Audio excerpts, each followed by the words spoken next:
repentance. Merci, merci, merci. Merci de dire ça parce qu'il y a énormément de personnes qui suivent les vidéos pardon, de Ryo Sensei et qui viennent dans mes commentaires pour me dire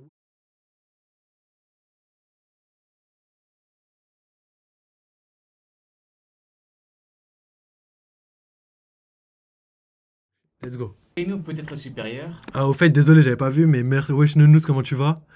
Et t'as pas reçu la notif, mais au calme, c'est pas grave, vas-y, on continue. Là aujourd'hui, pardon. Là aujourd'hui, petit live sur One Piece. Après, on fait une petite vidéo sur One Piece Passion. D'abord Rio et après One Piece Passion. Et à la fin, il y aura un petit peu d'Elden Ring pour les plus vaillants d'entre vous. Bah écoute, ça va aussi. Et vas-y, bah profite du live et let's go les gars. Forcément être bien supérieur. La nuance étant qu'ils ont un niveau identique. On ne parle pas de niveau supérieur. Quand on parle de niveau supérieur, on parle de réelle infériorité. On parle de quelqu'un qui a peu de chances de gagner. Au plus le niveau est inférieur, au plus pour gagner, il faut des circonstances exceptionnelles. Au niveau de la marine, le problème c'est qu'il manque un élément qui est bien supérieur. Si on doit parler de l'amiral en chef, alors Sengoku serait bien plus fort qu'Akainu. Or, la réalité nous dit que non. Incapable d'arrêter Luffy. Aucun fait notable. Il a attaqué l'équipage de Teach, mais Burgess est debout. Doku est debout. Stronger est debout. L'avantage qu'avait la marine, c'est qu'il y avait un amiral en chef et Garp, le héros. Akainu peut être considéré comme étant supérieur à Kuzan. En parlant de Kuzan, l'auteur affirme que Shiryu est supérieur à lui. Shiryu serait donc le premier commandant et Kuzan le deuxième. Zoro et Sanji. Là, il y a encore beaucoup de choses que je suis. C'est pas que je suis pas d'accord, c'est juste que je me pose des questions et pour moi, j'ai pas de preuves concrètes. Alors, premièrement, on a vu, est-ce que Sengoku est plus fort que Akainu? On sait que vieux Sengoku n'est pas plus fort qu'Akainu, mais peut-être que vieux Sengoku est plus fort que qu'Akainu.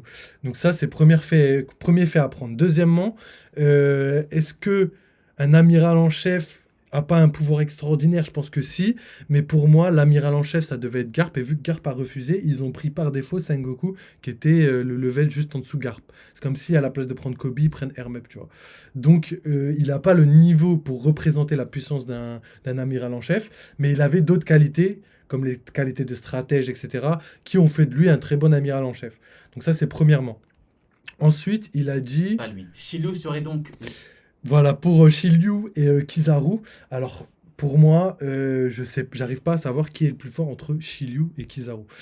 Beaucoup de gens vont dire, ouais, c'est Shiryu parce que l'auteur l'a dit. Bon, l'auteur l'a pas dit mot pour mot, il a pas dit Shiryu est plus fort que Kizaru.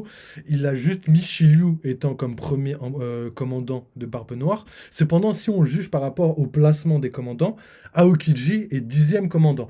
Donc, ça voudrait dire que Aokiji est plus faible que tout. Donc, ça veut dire que l'argument premier commandant, ça veut dire que c'est le plus puissant, il marche pas du tout. Ensuite, Kizaru, est-ce qu'il est plus faible que... Est-ce que...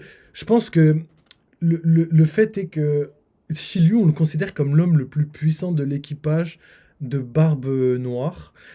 Ce qui est vrai, mais pour moi, pas Kizaru, pardon, Kuzan, mais je crois que je me suis fait plusieurs fois tromper, j'espère que vous avez suivi, mais Kuzan, pour moi, n'a pas la puissance de... Non, en fait, c'est pas qu'il n'a pas la puissance, c'est juste qu'il fait pas partie de l'équipage de Barbe Noire à cause des valeurs.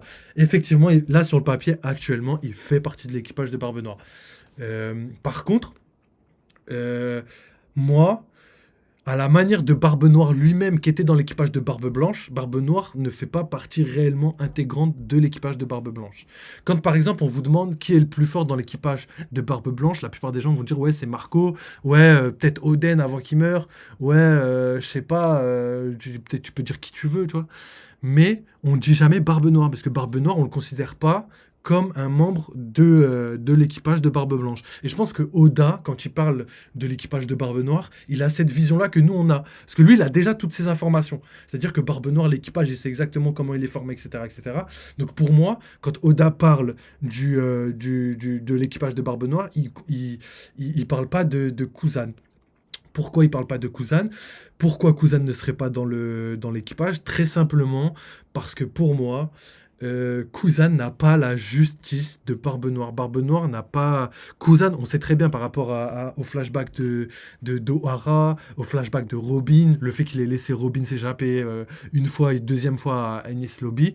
Il y a beaucoup de choses qui fait que sa manière de penser, même le fait qu'il soit élève de garde, sa manière de penser, elle est contraire de celle d'Akainu. Celle d'Akainu, là, il t'aurait buté Robin, il t'aurait buté tout le monde. Et aller chez Barbe Noire, je pense qu'il aurait fait un très bon commandant de Barbe Noire. Par contre, au niveau de l'équipage de Barbe Noire, moi personnellement, je trouve que les valeurs que défend l'équipage de Barbe Noire ne sont pas celles d'Aokiji. Je pense que Aokiji se sert de l'équipage de Barbe Noire à la même manière que l'équipage de Barbe Noire se sert d'Aokiji. Et au final, on a donc une personne qui est dans un équipage qui partage pas les mêmes valeurs. Et au final, il n'est pas réellement dans l'équipage. Ça, on peut le savoir, ça, on le sait. En tant que lecteur, si vous êtes là depuis très longtemps dans One Piece, vous le savez. Vous savez que Kuzan, il fait tâche un peu dans l'équipage de Barbe Noire. On peut comprendre que Barbe Noire, il va l'utiliser pendant longtemps, que scénaristiquement, c'est bien qu'il aille dans l'équipage de Barbe Noire parce que ça va rajouter des conflits internes, etc., des conflits moraux dans la tête de Kuzan. Donc ça apporte beaucoup au manga, mais la finalité, la manière dont on voit Kuzan, la manière dont on voit comment Garp a élevé ses élèves, ça montre à quel point il fait pas partie de l'équipage de Barbe Noire. Et pour moi, il aura plus sa place dans l'armée révolutionnaire parce que les valeurs de l'armée révolutionnaire, en plus, il y a beaucoup d'échos, beaucoup de parallèles. C'est-à-dire que Garp avait 2 élèves, donc Dragon et Kuzan, et que les deux qui fassent partie de l'armée révolutionnaire, parce que même nous, on le sait en tant que lecteur, l'armée révolutionnaire, elle défend des meilleures valeurs que celles de la marine. Je suis désolé. La marine, c'est censé être la justice. Il n'y a aucune justice envers les Tenryubito. Ils font de l'esclavage et tout. Bon, j'ai pas besoin de vous résumer le manga, mais vous savez. Et du coup, c'est les arguments que j'apporte. Je pense que je vais m'arrêter là, mais vous avez très bien compris mon raisonnement. Donc voilà les 2 arguments pour lesquels j'étais un peu moins d'accord avec Ryo, même si, dans le fond, il y a une part de vérité et qu'il pourrait avoir totalement raison. Premier commandant et Kuzan, le deuxième. Zoro et Sanji, Shiryu et Kuzan, épée, élément, glace, feu. Quand l'auteur dit que Shiryu est plus fort, il ne dit pas forcément qu'il est bien plus fort.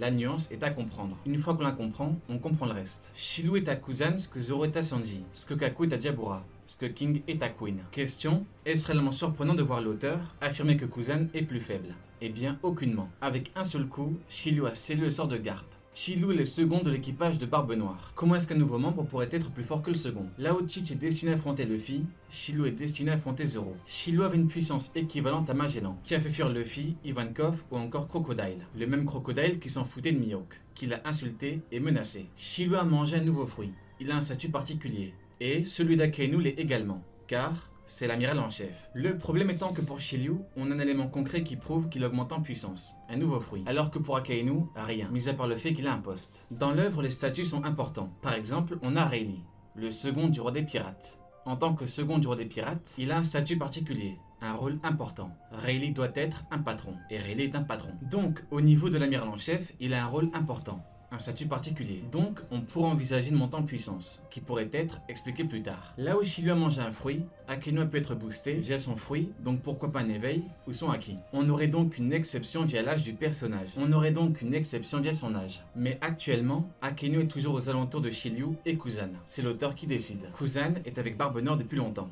Il a plus côtoyé Chich que Sanji n'a côtoyé Luffy. C'est pour dire. Et l'auteur affirme qu'après Chich, le plus fort c'est Shiryu, pas Kuzan. Mettons de côté l'émotionnel pour le rationnel. Là, c'est l'auteur qui parle. Akainu a actuellement 55 ans. J'en ai parlé il y a pas mal de temps, mais il est très rare de voir des combattants qui évoluent après les 39-40 ans. Merci. Merci de dire ça parce qu'il y a énormément de personnes qui suivent les vidéos de Ryo Sensei et qui viennent dans mes commentaires pour me dire ouais mais 40 ans c'est l'âge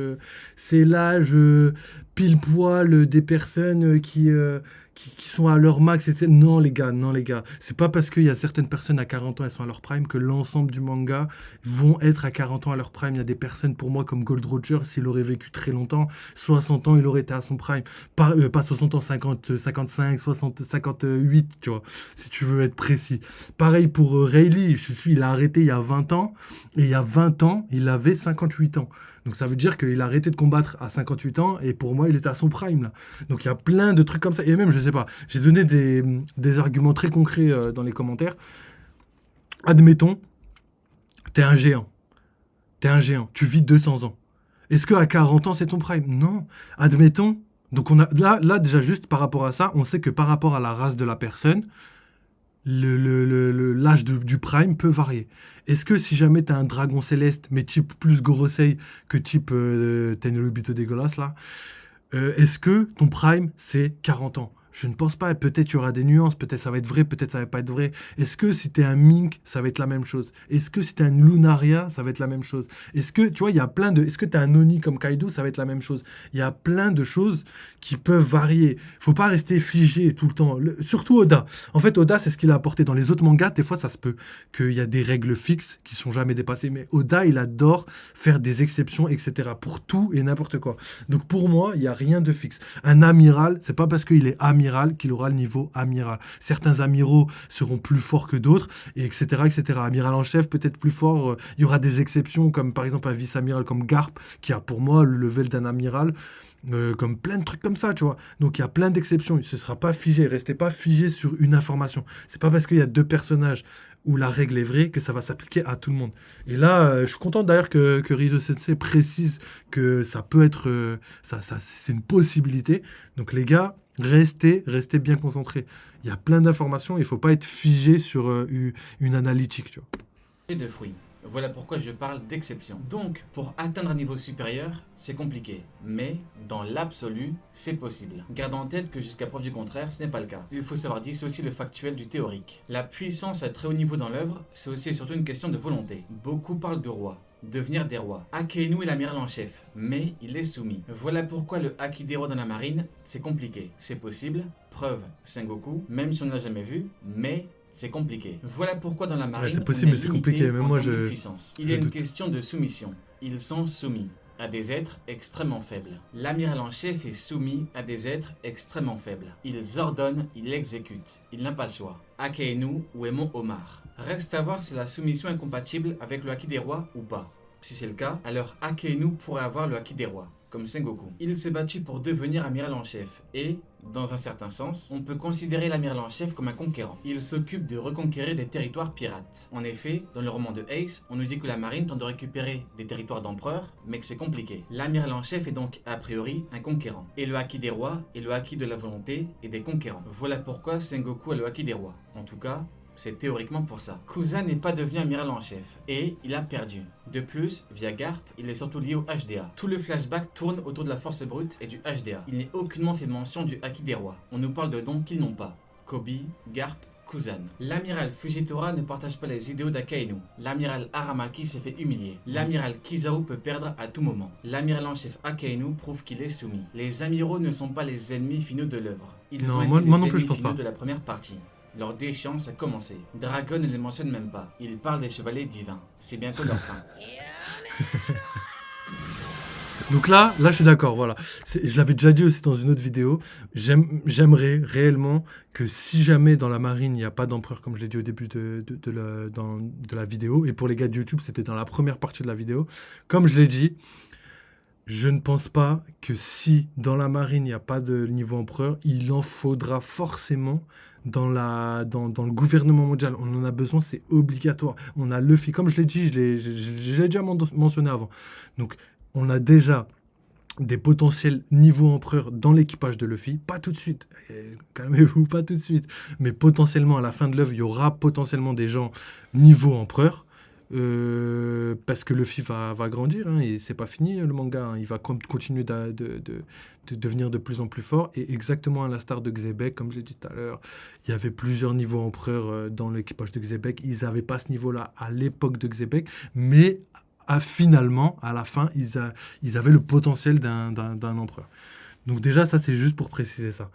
Et pour moi, le fait qu'il y ait Shanks, le fait qu'il y aura Koby, le fait qu'il y aura Luffy à la fin de l'œuvre, pour moi, tout ça, déjà, ça va être En fait, Koby, je pense que ça va être comme Garp et Xebec. Garp va aider le roi des pirates, mais il ne sera pas au même level. C'est pour ça que roi des pirates, je mets vraiment très loin au-dessus d'un niveau empereur. Même 2 empereurs, c'est le niveau du roi des pirates. J'ai envie de dire ça. Vraiment, je l'assume totalement. J'en suis pas sûr, hein, mais c'est ma théorie pour l'instant. Et pour moi, du coup, 2 Garp, ça vaut 1 Roger. Donc, Garp a aidé, et ce sera pareil pour Koby. Koby, ce sera 2 Koby qui vaudront un empereur, on va dire, pour l'instant. Et vu qu'il y aura Shanks et Luffy, et que Shanks a des relations avec Fingerland, Pour moi, il y a un Figarland, donc c'est peut-être son frère ou peut-être son père, comme on a vu juste avant, qui pourrait être au niveau empereur. Sinon, Shanks Figarland, ça marche pas. Sinon, Shanks va mourir face à Barbe Noire et Barbe Noire va intégrer le gouvernement mondial et devenir roi du monde comme c'est son rêve, à l'instar de Luffy qui deviendra roi des pirates. Ça m'étonnerait pas du tout. Surtout que Barbe Noire, il se rapproche petit à petit de la marine. On a compris que là, il voulait capturer Kobe pour l'échanger contre, euh, contre quelqu'un dans la marine, enfin, pour l'échanger contre son titre de roi. Ça marchera pas parce qu'il fait partie du Sword. Et là, il a capturé Garp. Et vu que Garp a pas la même image que, que Kobe, Garp, s'il se fait capturer, c'est le monde entier qui va dire non, mais Garp, ça veut dire que ça y est, Barbe Noire, il est plus fort que tout le monde dans la marine. C'est l'image.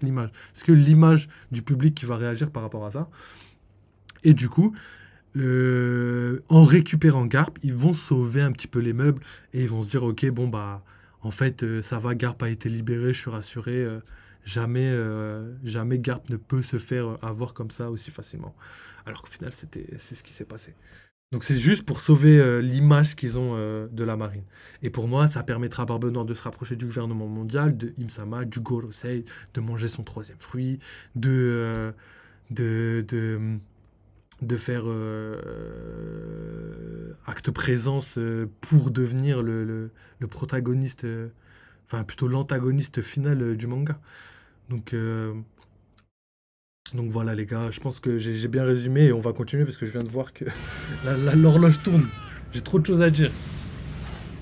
Kizaru a d'abord affronté Sentomaru, puis Luffy Snakeman, il a dégagé Bonnie et a envoyé des clones de lumière contre Luffy. Pour Ok, on va l'instant, parler de chapitre. l'amiral n'a fait que ça sur Egghead.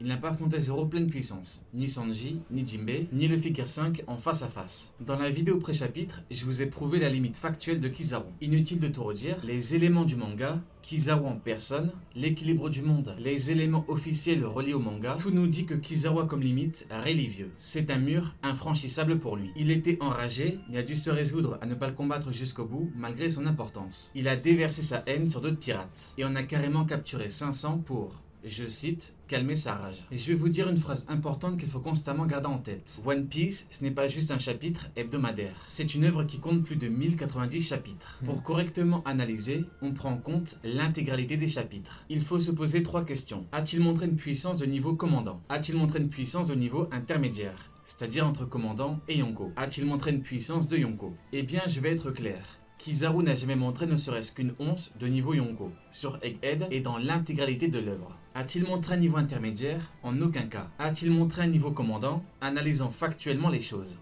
De par ce qu'il a montré, il est purement et simplement impossible de prouver qu'il a un niveau supérieur à un King, un Katakuri, un Jose ou un Marco. Tout ce qu'il a pu faire, ils peuvent le faire à leur manière. Kizaru n'a rien fait qu'un commandant ne peut faire. Et quand je dis commandant, c'est surtout pour les premiers et les deuxièmes. Jose étant historiquement un deuxième commandant. Alors là, je suis totalement d'accord avec lui. Et juste, il faut prendre un truc en compte, c'est que exactement ce qu'il a dit pour Lucci et Zoro, je vais redire exactement la même chose. Je pense qu'il faut attendre d'avoir plus d'informations. Et je pense que le prochain chapitre va donner raison à quelqu'un. Parce que d'après les leaks, c'est ce qui se dit. C'est ce qui se dit en background. Donc à voir. Après, pour moi, il a totalement raison. Jusqu'à preuve du contraire. Et le contraire, ce sera soit dans le prochain chapitre, ou soit le prochain chapitre va confirmer sa thèse.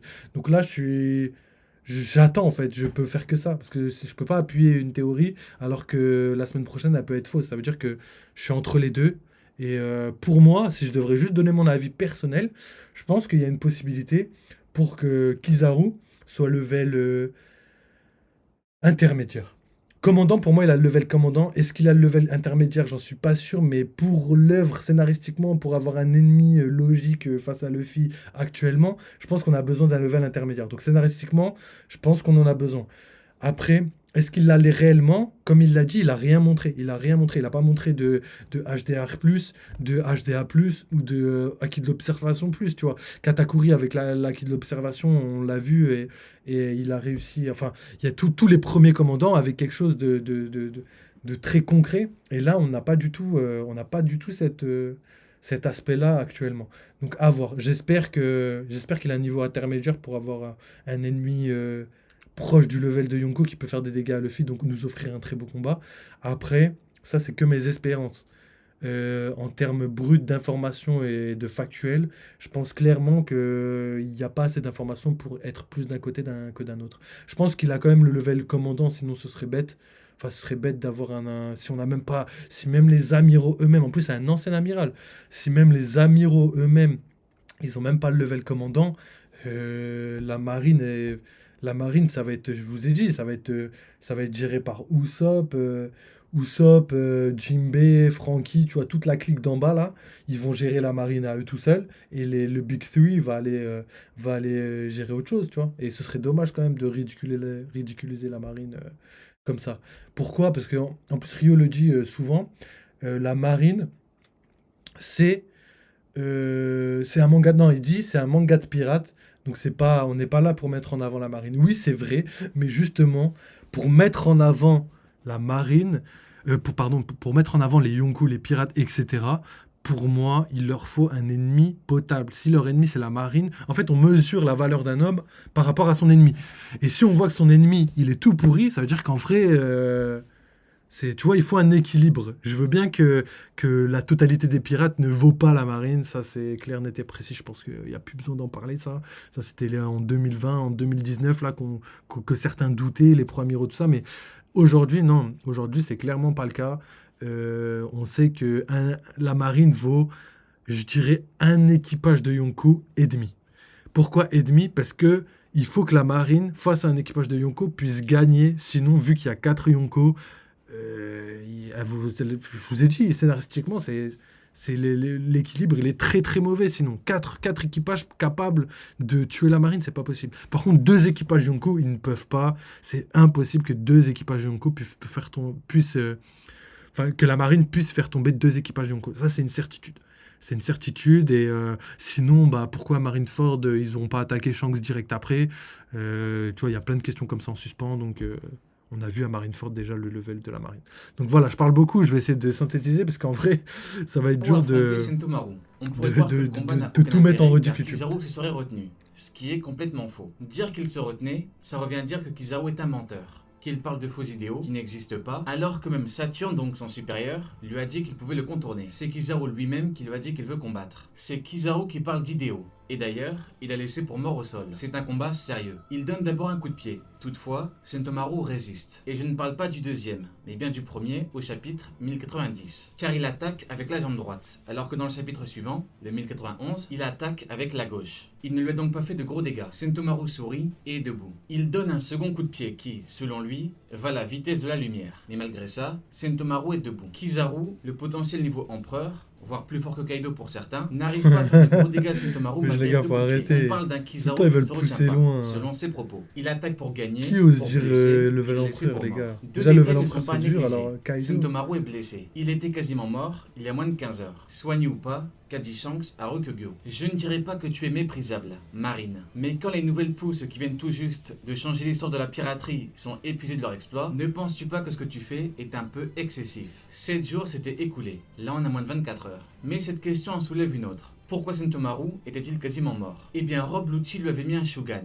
Et Ouais, Sentomaru le dit bien, je ne suis pas aussi imprudent, Luffy. Tu ne m'as pas distrait. Je l'ai vu venir. Quand Aokiji a battu Jose, il lui a dit quelque chose d'important. Alors, on se laisse distraire. Quand Kizaru a affronté Marco, il lui a dit « La victoire ou la défaite peuvent se décider lors d'un moment de doute. » Ce qui importe réellement dans ce cas-là, c'est la distraction. Le fait de se faire avoir car on est distrait. Jose et Marco étaient par ailleurs choqués. Eh bien là, non. Sentomaru dit bien « Je l'ai vu venir ». Et il l'a bloqué. Sauf que Lucci l'a battu en un coup. Kizaru, lui donne 2 coups de pied, mais Sentomaru reste debout. Ce qui ne veut pas dire que Rob Lucci est plus fort, loin de là, mais qui prouve que Kizaru a des problèmes au niveau offensif. Au niveau défensif, il est très bon, mais au niveau offensif, c'est compliqué. Il a un bon point fort, la défense, mais un gros point faible, l'attaque.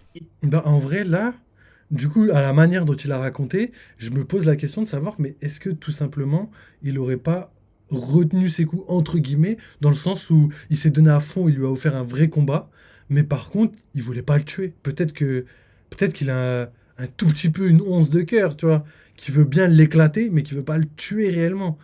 Donc, je me pose juste la question. Après, est-ce que Sentomaru est peut-être. Enfin, je sais pas, c'est bizarre quand même. Quand ça se fait que Lucci il lui fait un seul coup, il est KO. Mais par contre, que. Après, il l'a peut-être surpris aussi, Lucci. Je sais pas, les gars. Là, je me pose beaucoup de questions. Là, je préfère même pas me prononcer, je sais pas du tout.